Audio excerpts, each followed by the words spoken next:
What's up, college football fans? Noy Valente here once again with the Mean Green Show. Today, joined by former UAB offensive lineman and current UAB insider Darian Smith, and we're going to jump into a little bit of a preview for this UAB 2024 football season. Darian, I appreciate you coming on, and where can everybody find the work that you and your team do as far as covering UAB goes? Hey, you can find me on Twitter at daydread75. It's just exactly how it sounds. You can spell it out. But our podcast, you can find us on Twitter at Blazer Pod. We're available on Spotify, Apple, wherever, iTunes, and we're on YouTube. Just search for Blazer Victory Podcast, and we're right there, man. If you want, I know we're on the Mean Green Show, but if you want a little bit of Blazer insight, come check us out. Absolutely. Going into year 2 under Trent Dilfer, what are the expectations? A winning season. I know that may sound crazy to some on the outside, but the schedule is way more favorable this year. The staff has gained another year of experience, and to be honest, the talent that was left over from the previous staff, the talent was it was really bad. We had a lot of linebackers that left. We had safeties that left. We were trying to fill out a roster, especially defensively. You can look at our stats and it reflects, right? We had a lot of turnover, and then we didn't have any placeholders there to fill in those gaps. So probably at safety and linebacker, we probably were one of the worst teams in D1, to be honest, at those positions. So we filled in some of those gaps, and with a way more favorable schedule and a lot more experience this year, I feel like we are in line to have. I think it's okay to expect a season that's a winning season. What are your thoughts on how UAB managed to retain Jacob Zeno, Yep. being that, he had a really successful season with you guys, and a lot of G5 quarterbacks, elected to leave after, their successful campaign. Yep. It's just the relationship with Trent. I think Trent was very intentional, right, in making sure that him and Zeno were really locked in. You can tell that they actually like each other and respect each other as coach and as player. And I think we saw the importance of pulling together whatever NIL we could to make sure that Zeno was paid properly. And of course, we couldn't touch some of the offers that I was hearing was crazy. It's just the landscape we're in now, right? So, but we were able to pull just enough, and plus Zeno wanted to, play under the tutelage of Trent Dilfer. I think both of those things paid off, and I'm glad they actually like each other, and that was the biggest deal. They like each other, so there we go. How are UAB's NIL efforts coming along at this point? I think that's a good question. You never really know the inside track of it, right? You just kind of guess around. We've had more on a public display, but we had one that was really prominent that kind of fizzled out content wise, and they stopped kind of responding to people. But they're still going. It's weird. It's just really weird.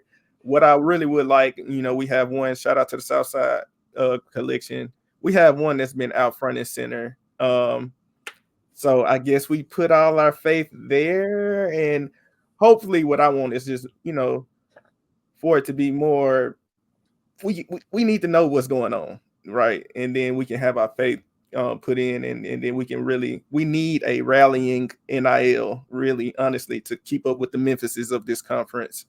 So I don't know, man. That's a good question. I just kind of rattled off just to tell you, I really don't know. It's like a lot of confusion, but hopefully this year we get it together. What are your thoughts on the defensive side of the ball? And I saw this statistic. I'm not sure how accurate it is, but being that they played 10 true freshmen last season, is that the case on the defense? Yeah, so we played 10 true freshmen. And for all my NBA fans, right, I want you guys to think of like the Oklahoma City Thunder. They was just really young team, but instead of trying to find the inside track to rebuilding, they went through the draft, right? They said, we're going to start young. We're going to pick draft picks. We're going to trade for younger players, and we're going to just build the right way. Well, that's what Trent elected to do. His So you may look at the stats and say, "Oh my God, this is the worst, most horrible defense," right? Shout out to you guys. Y'all were right there with us, defensively. But so you know how I feel. But that was intentionally, right? Like we decided since we didn't have those placeovers, like during the Clark regime, we always had another linebacker, other safeties kind of waiting. We didn't have when Trent took over, God bless his soul, he didn't have none of that. So he decided to get talented young high school guys and just roll with it. And we had to live with those growing pains. So over the year they developed. They got a lot better, especially our linebacker Everett Russaw, cornerback Ricky Lee, McQuan Merriweather, defensive tackle. It's so many guys. Chris Bracey, safety. They got better as the season went on, and they got more playing time. So coming into this year, those freshmen, they have a lot of expectations on them. Just as in, they're going to be naturally, they're going to be better players. They was in freaking high school, right? And now you're playing at D1. Now they went through the fire, but through that fire, I do expect them to be a lot better, especially with a better surrounding cast around them. Have they made any changes on the defensive side of the ball for this coming up season? Oh, most definitely. Personnel wise, listen, I want to tell people like we didn't the talent that we had left over. I can't emphasize that point enough. You have a coaching staff coming from high school, right? So they already have a big learning curve. But then you have a whole bunch of gaps, and you lose your star safety to Alabama, right? You lose your star defensive end to South Carolina. Like you're losing guys left and right, and then a lot of your other star guys they graduate. So, but you don't have people to just fill in those gaps, and it was just this is the outcome you get: a new coaching staff, a lot of freshmen. You're gonna get torched. You're gonna go through growing pains, and that's just what it is. But we were able to see what holes we needed to fill. Linebacker groups it's totally different. Our defensive line, defensive backfield. We got some freshman help. We got a lot of good transfers to come over. So the talent pool that Trent has to pick from is so much better than last year. I can't emphasize that much. So I'm not saying we're going to be world beaters on defense, but I would not put it past us to at least be average, at least. What more can you ask for, right? But are there any position battles that you're particularly interested in going into fall camp? Yeah, plenty. So Will Parker, who was our starting left tackle last year, he's no longer with the team. They just said culturally he made some decisions that were not acceptable. So whatever that means is what it means, but he's not with the team. So, but to be honest, personally, for me, it's kind of like addition by subtraction, because I don't know if you remember this guy. You probably played against him out of UTSA. He was a star defensive end there. I think it's Trey Moore. Is that his name? Mm-hmm, yeah.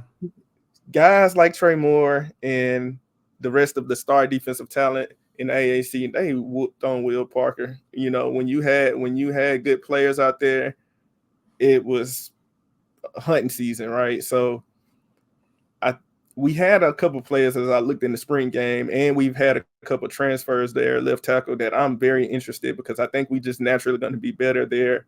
We have we brought in a running back, Armani Goodwin from LSU, but we had Skull Brown, our running back, he graduated, but we had Lee Beebe there already, who last year was his bag up and averaged like 6.5 yards per carry. Every time he touched the ball, he broke. And then we had Isaiah Jacobs, brother of Josh Jacobs.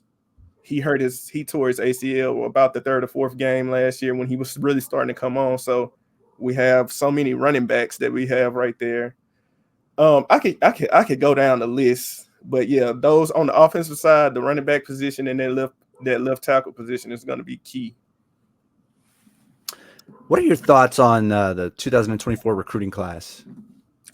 I like it. I think that we followed in the first cycle, we followed what we did the first year, and we made sure we got the freshmen that we needed for the long-term development and trajectory. I mean, because we have to be honest with ourselves, being G5, you have to develop talent at this level, and you got to pray to God that you can hold on to them once you develop, and that's the cruel world that we live in now. If we develop a star, maybe that they, hopefully if they leave, it'll be their senior year. But so in the first cycle, we got a lot of good talent freshman wise, but then when spring came around, we were able to get a lot of transfers, right? We were able to fill in those holes that we need. So I'm looking at that linebacker hole that we had. I mean, the linebacker and safety rooms, just the transfers we got in those rooms based on what we had the year before. I mean, it turned this team upside down. They had guys like we had some walk-on, like, small guys, probably like 5'11", 207-pound guys trying to play linebacker out there. And then when you get out there to the 3-yard line, it's time to hold up. We were just getting ran over, and people would blame it and say, "Oh, Trent, look at Trent." No, I watched the games. That wasn't Trent. The guy was in position. He just got ran over, or he was too slow to make a tackle. He couldn't do it. He didn't have the talent. But now we actually have real talent, proven talent out there. And I'm elated just to be able to actually see his coaching, and I didn't like the hot takes of like, oh, you shouldn't have hired a high school coach, because I'm looking at the talent. I'm like, it's not fair to him to say that, because they would be better having me at linebacker right now. At least I can hold up, right?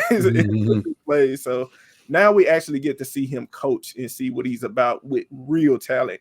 Hopefully we stay healthy. I want to go over the schedule real quick with you, and you just tell me win or loss, okay? Okay, so week 1, Alcorn State. Win.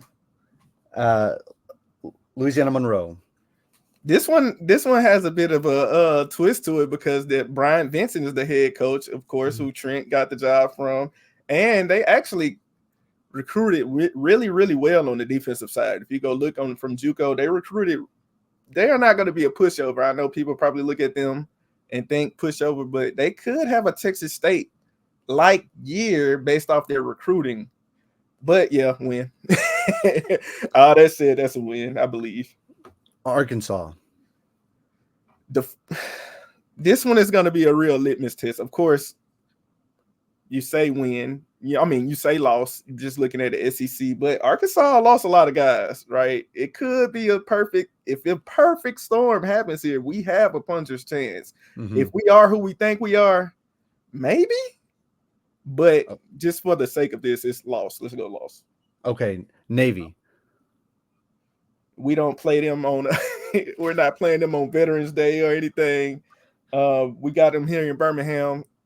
I'm gonna go win. Tulane. We play them here. We almost had them last year on the road.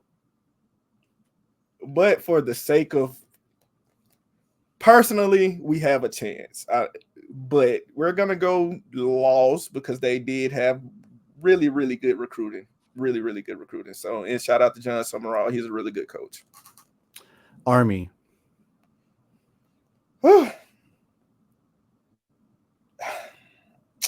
Army had a lot of turnover. But I feel like do you guys play Navy and Army this year? I think so. No, I don't have to check. I know. I don't think we play both. I don't think North Texas plays both. I feel like if you play both, if I went win on Navy, I have to go loss on Army. It's just that's just what you got to do. So I'm gonna go loss. South Florida.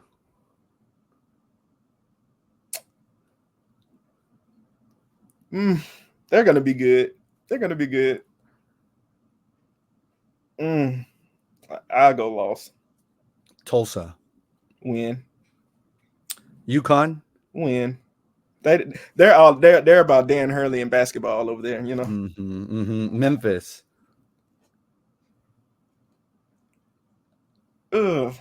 Upset. Upset alert. Really. Upset alert. All We right. don't like Memphis. If we're healthy, we're gonna go in and we're gonna take that one. Forget Memphis. I can't give them a win. I'm sorry. All right. Rice. Rice always give us problems. I don't understand it. I really don't. Like, do you guys have problems with Rice? Oh yeah. I don't. I want to say win, but if we're gonna go by history, if we're gonna upset Memphis, we might lose the Rice. That's just how it goes. So let's just say loss. Okay. And then finishing up Charlotte. We take the dub from Biff Poggy, so win. Well, that's 7-5, I believe. So I mean, would you feel like if it goes your way, your prediction 7-5, that would that constitute a successful season? You think? I believe it will because of the young talent we have stashed that's developing. He's done a great job of evening out. I think the problem was when Trent came in, the class was so senior, latent heavy. And by the time he got in and we was switching over coaches, you weren't able to recruit all the linebackers and every safety you had on the roster. They were gone. All the offensive linemen we had on the roster, gone.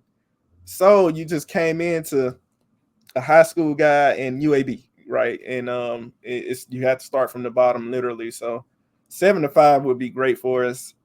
As I look at it, you may can get 9 games. If we get 9 games, that is over the moon. But at the same time, you have to take reality into it. 7 games, 7 wins could be 5 or 4 wins if the coaching staff don't pan out like we think they could, or if we don't stay healthy. It could easily be 4 wins. And I feel like if we get 4 wins, 3 or 4 wins this year, I think the morale will be zapped. I think the Trent differ. I really do. I think that third year going in, he would be on the hot seat. Yeah. That's just me personally thinking. Yeah. All right, Darian. Well, thank you so much for your time, and I'm good luck with all your coverage of this upcoming football season, and I'm sure we'll talk again soon. Yes, sir. Go Mean Green. Go Blazers. That's right.